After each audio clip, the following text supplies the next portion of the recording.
అడవుల జిల్లాగా పేరొందిన ఈ ఆదిలాబాద్ జిల్లాలో సంస్కృతి సాంప్రదాయాలను కాపాడుతూ యువతకు మంచి మార్గాన్ని నడిపించేలా ఓ చైతన్యాన్ని తీసుకొచ్చేలా లైబ్రరీని ఏర్పాటు చేస్తూ అదేవిధంగా సహజ సిద్ధమైనటువంటి అనేక వనమూలికలతో కూడినటువంటి వనాలు అదేవిధంగా చెట్లను ఏర్పాటు చేస్తూ ఓ మినీ పార్కును కూడా ఏర్పాటు చేశారు ఆదిలాబాద్ జిల్లాకు చెందిన దుర్వా సంతోష్ అనే వ్యక్తి. ఇంతకీ ఈ దుర్వా సంతోష్ ఎవరు, ఆయన ఈ లైబ్రరీని ఎలా నడిపిస్తున్నాడు, మినీ పార్కును ఏ విధంగా తయారు చేశాడు, ఆయన యువతకు ఏ విధంగా స్ఫూర్తిగా నిలుస్తున్నాడు, ఒకసారి మనం ఆయన ఇంటికి వెళ్తున్నాం.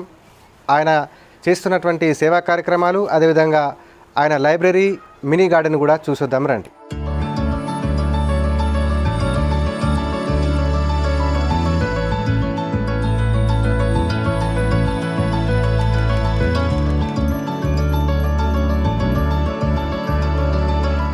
చాలా అద్భుతంగా ఈ యొక్క గార్డెన్ ఏర్పాటు చేశారు.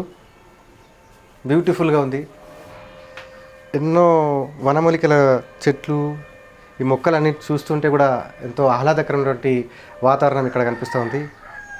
సంతోష్ గారు నమస్తే. నమస్కారం. బాగున్నారా? బాగున్నాం. వెళ్ళడానికి చాలా మంచి గార్డెన్ ఏర్పాటు చేశారు. ఏమేమి మొక్కలు ఉన్నాయి ఇక్కడ? ఔషధ మొక్కలు 250 రకాలు ఉన్నాయి. ఇది నేను వివిధ రకాల ప్రాంతాలకు ఉద్యోగరీత్యా వెళ్ళినప్పుడు స్వీకరించిన మొక్కలను పెంచుతున్నాను ఈ గార్డెన్లో. ఔషధ మొక్కలు ఉన్నాయి, కూరగాయలు, ఆకుకూరలు. ఇంకా మీ లైబ్రరీ ఎక్కడ ఉంది? మీ లైబ్రరీని కూడా చూసేద్దాం. రెండు చూసేద్దాం.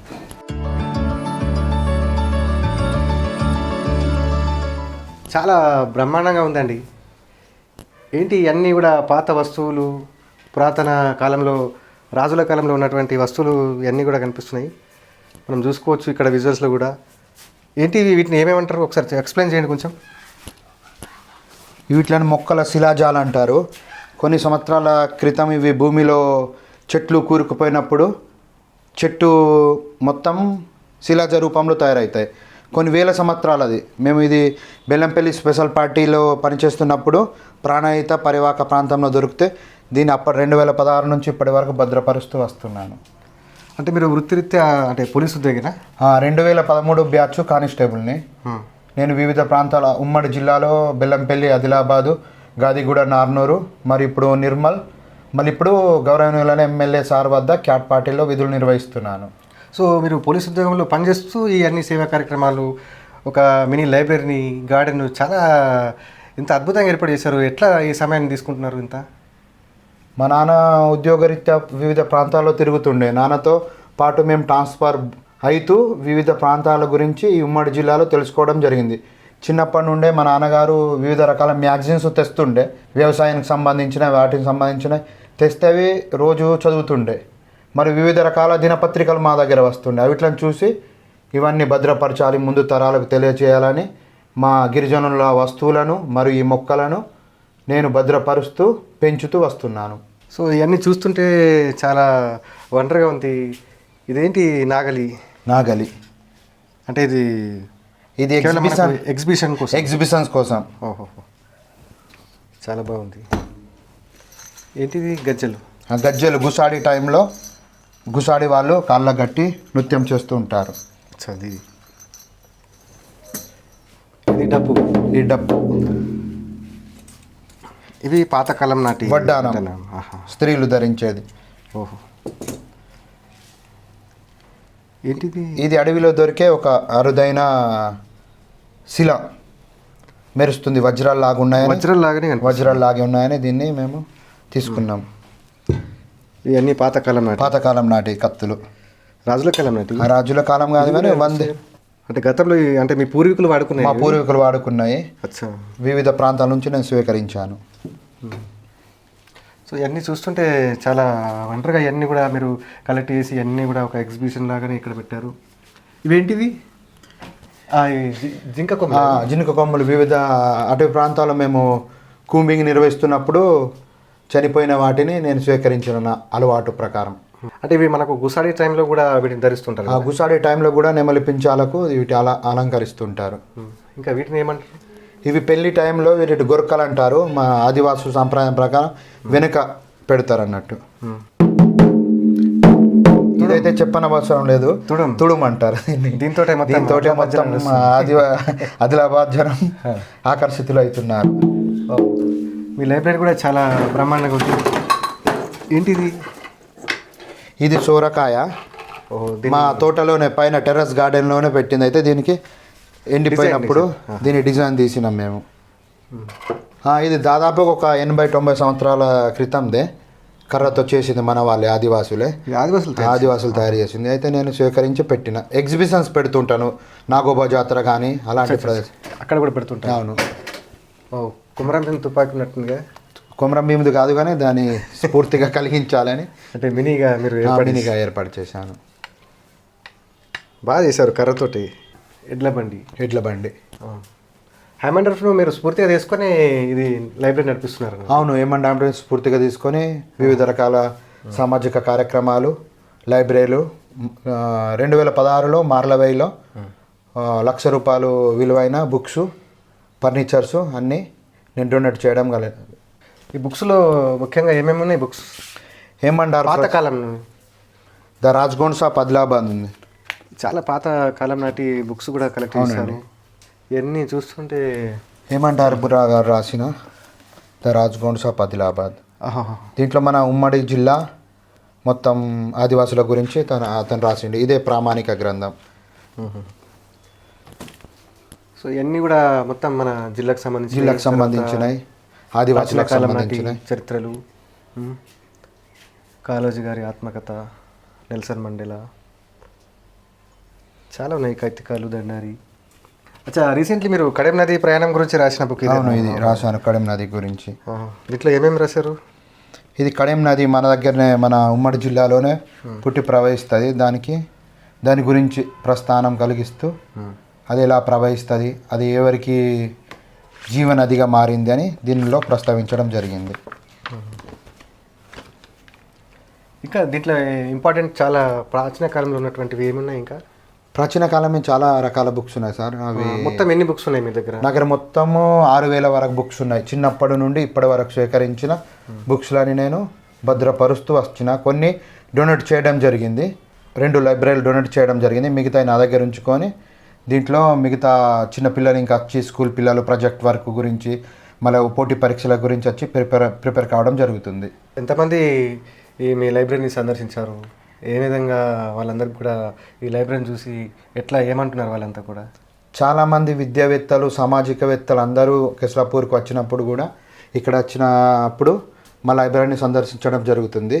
ఇంకా మీరు కెస్లాపూర్ జాతరతో పాటు మిగతా అనేక ప్రాంతాల్లో మీరు డ్యూటీలో ఉన్నప్పుడు కూడా, గాదిగూడ ఆ ప్రాంతాల్లో ఉన్నప్పుడు కూడా ఒక గర్భిణిని కూడా మీరు వాగు దాటించారని చెప్తున్నారు. అవి కూడా చాలా వైరల్ అయ్యాయి మధ్యలో. 2016లో మీకు అక్కడ గాదిగూడ ప్రాంతంలో ఏం లేకుండే, రవాణా సౌకర్యం లేకుండా, వాగులు పొంగుతుండే. మా ఆఫీసర్తో కలిసి గర్భిణీ వాళ్లకు వాగులు దాటించడం, వైద్య సహాయాలు చేయడం, రక్తహీనతో బాధపడుతున్న వాళ్లకు వైద్య సహాయాలు అందించడం, మెడికల్ క్యాంపులు పెట్టడం, కుటుంబ నిషేధం గురించి చైతన్యం కలిగించడం, మూఢనమ్మకాల గురించి వారిలో మంచి అవగాహన కలిగించడం జరిగింది. ఇంకా యువతకు మీరు ముఖ్య సందేశం ఏమి ఇవ్వాలనుకుంటున్నారు? ఈ ప్రాంతంలో అనేక మంది ఎక్కువగా ఆదివాసులే చాలా వెనుకబడి ఉన్నారు. వారందరూ కూడా మీరు ఏ విధంగా స్ఫూర్తిగా నిలవాలనుకుంటున్నారు? మన సంస్కృతి సంప్రదాయాలను వాళ్ళు మర్చిపోకూడదు, మరియు చెడు అలవాట్లకు దూరంగా ఉండి మంచి పోటీ పరీక్షలో మంచి ఉద్యోగాలు సాధించాలని, పోటీ పడి మరి ఉద్యోగ అవకాశాలు సాధించాలని మా ఏమండార్ని స్ఫూర్తిగా తీసుకొని, కొమరం భీంని స్ఫూర్తిగా తీసుకొని భవిష్యత్తుకు మంచి పునాదులు వేయాలని కోరుకుంటున్నాం. అంటే ప్రొఫెసర్ హైమండర్ఫ్ గారు ఈ ప్రాంతంలో ఆయన చేసినటువంటి సేవలను గుర్తిస్తూ ఆయన పేరు మీదనే ఈ యొక్క లైబ్రరీ నడిపిస్తున్నారా? అవును, చిన్నప్పుడు మా అమ్మగారు కూడా ఏమండార్పును చూశారు. మా నాన్న కూడా ఏమండార్పు దగ్గరుండి చూసిన వ్యక్తి. వాళ్ళు అతని గురించి చెప్పిన కథలను, అతని గురించి దినపత్రికలో రావడం, నేను చదవడం, వారిని స్ఫూర్తిగా తీసుకోవడం జరుగుతుంది. మీ దగ్గర ఇంకా ఏమున్నాయి? మీ దగ్గర ఉన్నటువంటి ఈ సంపదలో ఎక్కువగా దీంట్లో మీరు బుక్స్, తర్వాత పూల మొక్కలు, వీటి గురించే మీ యొక్క సంపద ఎక్కువ కనిపిస్తుంది. ఇంకా మీరు ముందు ఏం చేద్దాం అనుకుంటున్నారు? ఎలా ఇంకా ముంగట వెళ్ళాలనుకుంటున్నారు? ఇంకెన్నో రకాల బుక్స్, ప్రతి గ్రామానికి ఒక లైబ్రరీని నా సొంత డబ్బులతో నేను డొనేట్ చేసి యువతలో మంచి చదువు పట్ల అవగాహన కలిగించడం, పురాతన వస్తువులు, ఆదివాసీ సంస్కృతి సాంప్రదాయాలను ముందు తరాలకు తెలియజేయాలని త్వరలోనే ఓ మంచి పెద్ద మ్యూజియాన్ని ఏర్పాటు చేయాలనుకుంటున్నాను. ముఖ్యంగా ఇవన్నీ కూడా ఇప్పటివరకు ఎవరైనా జిల్లా అధికారులు కానీ మీ ఆఫీసర్స్ కానీ ఎవరైనా చూసారా వీటన్నిటి గురించి? నేను కెస్లాపూర్ జాతరలో మార్లవేయిలో ఉండగా మా ఉన్నతాధికారులు విష్ణు వారియర్ సార్ కానీ, సంప్రీత్ సింగ్ సార్ కానీ, దివ్య దేవరాజన్ కానీ మరియు ఎంపీ ఎమ్మెల్యేలు అందరూ చూసి నన్ను అభినందించడం జరిగింది. నేను కానిస్టేబుల్ ఉద్యోగం చేస్తూనే నేను సమాజానికి చేస్తున్న దాన్ని మా అధికారులు మంచి ప్రోత్సాహాన్ని ఇస్తూ ఉన్నారు. నేను ఇప్పుడు విధులు నిర్వహిస్తున్న గౌరవనీయులైన వెడమ బొజ్జు సార్ గారు కూడా, ఎమ్మెల్యే గారు కూడా నాకు ప్రోత్సహిస్తూ వస్తున్నారు. ఇంకా మీరు ఏం చేద్దాం అనుకుంటున్నారు? చిన్న ఉద్యోగినైనా నా చేతనైన సహాయం సమాజానికి చేస్తూ ముందు తరాలకు నా సంస్కృతి సాంప్రదాయాలను ఇస్తూ నేను సేకరించిన ఈ దాన్ని లైబ్రరీని, బుక్స్ని ముందు తరాలకు భద్రంగా ఓ బహుమతిగా ఇవ్వదలుచుకున్నాను. ఈ బుక్స్తో పాటు ఇంకా మీరు టెట్ కానీ డిఎస్సి కోచింగ్ లాంటి వాటి గురించి ఏమైనా ప్లాన్ చేశారా? నేను మా గ్రామంలో యువత చదువుకునే టెట్కు, డిఎస్సికి, పోలీస్ కానిస్టేబుల్కి వాళ్లకు ఉద్యోగానికి పోటీ పడే వారికి వివిధ రకాల బుక్స్లని చాలా సందర్భంలో ఇవ్వడం జరిగింది. ఈ ఏజెన్సీ ప్రాంతంలో విద్యా, వైద్యం గురించి కూడా మా లైబ్రరీ చాలా సేవలు అందిస్తుంది, ముందు కూడా అందిస్తూనే ఉంటుంది. సో ఇవన్నీ బుక్స్ కలెక్ట్ చేయడానికి, ఈ వస్తువులు ప్రాచీన కాలం లాంటి అన్నీ కూడా సేకరించి ఈ విధంగా ఈ లైబ్రరీ, ఈ గార్డెన్ ఏర్పాటు చేయడానికి ఎంత సమయం పట్టింది మీకు? దాదాపుగా మా నాన్న వృత్తిరీత్యా వివిధ ప్రాంతాల్లో తిరుగుతుండే కదా, అక్కడ చూడడం, అక్కడ మొక్కల్ని స్వీకరించడం నాన్న కూడా తెస్తుండే, మా అమ్మ కూడా తెస్తుండే. ఇవి చిన్న బాగా అయింది. ఇవి చేస్తే ఇంకా బాగుంటుందని వివిధ రకాల దాదాపుగా ఓ 20 years అవుతుంది. 20 సంవత్సరాల క్రితం నుండి ఇవన్నీ చేస్తూ ఉన్నాను. ఈ అమూల్యమైన సంపదే మా కాలక్షేపం. మా అన్ని వీటిని ప్రాణంలా చూసుకుంటాను, మొక్కలని, బుక్స్లని, ఈ పురాతన వస్తువులని. సో ఇవన్నీ చూస్తుంటే మాకు కూడా చాలా హ్యాపీగా ఉంది. సో చూశారు కదా, దుర్వ సంతోష్ వృత్తిరీత్యా ఆయన పోలీస్ ఉద్యోగి అయినప్పటికీ కూడా ఆయన తన ఖనిజ భాండాగారం, అంటే ఆయన సంపాదించిన ఈ యొక్క ప్రాచీన కాలం నాటి వస్తువులు, రాజుల కాలం నాటి వస్తువులు, వివిధ శిలాజాలు, అదేవిధంగా ఆదివాసుల యొక్క ప్రాచీన కాలంలో ఉన్నటువంటి వస్తువులు, ప్రొఫెసర్ ఐమండ్ అరఫ్ను స్ఫూర్తిగా తీసుకొని ఆయన చేసినటువంటి సేవలను ఆయన గుర్తించుకునేలా మరి ఈ యొక్క లైబ్రరీని కూడా ఏర్పాటు చేసి ఎన్నో పుస్తకాలను కూడా కలెక్ట్ చేయడం జరిగింది.